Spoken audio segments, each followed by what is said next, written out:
PM Modi ने एक बार फिर कांग्रेस की पिछली सरकार पर आतंकवाद को लेकर नरमी बरते जाने का आरोप लगाते हुए हमला बोला है। पीएम मोदी ने महाराष्ट्र के नंदुरबार की रैली में मुंबई हमलों का जिक्र किया और कांग्रेस एनसीपी की पिछली सरकार पर हमला बोला। बम धमाके होते थे, क्या करते थे लोग? श्रद्धांजलि सभाएं करते थे और क्या करते थे? शोक मनाते थे।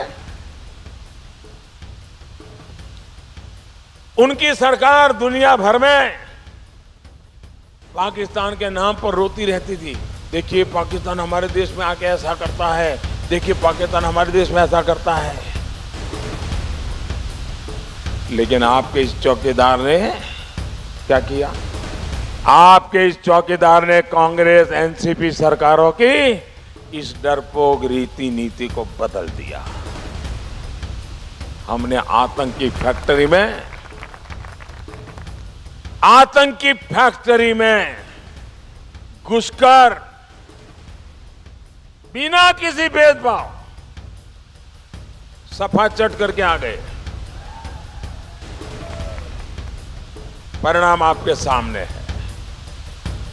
आज आतंकवाद जो कभी हिंदुस्तान के हर कोने में बम धमाका करने की ताकत रखता था, धीरे धीरे सिकुड़ता जम्मू कश्मीर के कुछ ही क्षेत्र में सिमट गया है। और वहां भी कोई हफ्ता ऐसा नहीं जाता है कि हमारे जवानों उनको खोज करके रात भर गोलियां चलाते हैं और सुबह होते होते खेल पूरा कर देते हैं। पश्चिम बंगाल के बरहमपुर की रैली में सीएम योगी ने ममता सरकार पर जमकर वार किया है। उन्होंने ममता सरकार पर धार्मिक त्योहारों को मनाने से रोकने का आरोप लगाया। यहाँ पर सरकार के द्वारा कहा जाता कि शंख मत बजाइए, घंटा मत बजाइए, घड़ियाल मत बजाइए, डमरू मत बजाइए। ये कौन सी धर्मनिरपेक्षता है? इसमें हम लोगों की सरकार आने के पहले यही होता था। वहां कहा जाता था कि वहां पर कोई पर्व और त्योहार मत मनाओ। वहां पर भी माई को डीजे बजाने से रोका जाता था, शंख और डमरू बजाने से रोका जाता था।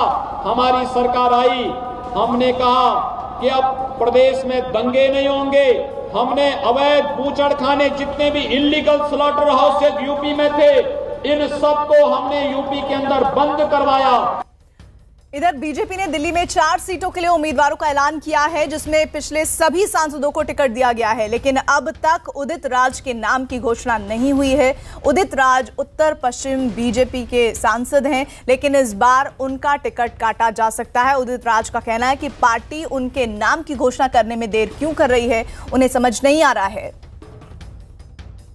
दिल्ली में बीजेपी ने 4 उम्मीदवारों की घोषणा कर दी है, लेकिन 3 सीटों पर अभी भी उम्मीदवारों की घोषणा नहीं की गई, जिसमें एक सीट नॉर्थ वेस्ट की भी है। फिलहाल जो बीजेपी के मौजूदा सांसद हैं नॉर्थ वेस्ट दिल्ली से, उदित राज हमारे साथ बातचीत के लिए मौजूद हैं। सर, आपके कई 1-2 ट्वीट अभी सामने आए हैं जिसमें आपने नाराज़गी जाहिर की। आपने कहा है कि आपके अमित शाह से बात करने की कोशिश की, नरेंद्र मोदी से बात करने की कोशिश की, लेकिन अब तक कोई बातचीत नहीं हो पाई है। तो क्या लगता है कि टिकट को लेकर आश्वस्त नहीं है? नहीं, मैं नेतृत्व से बात करने की कोशिश किया, बात ही नहीं हो पा रही है। और परफॉर्मेंस के मामले में मेरा ख्याल है कि मैं भारत में पहला होगा, दूसरा होगा। और मेरे करोड़ों समर्थक हैं और मैंने पार्टी भी अपनी मर्ज करी। तो क्या चाहिए?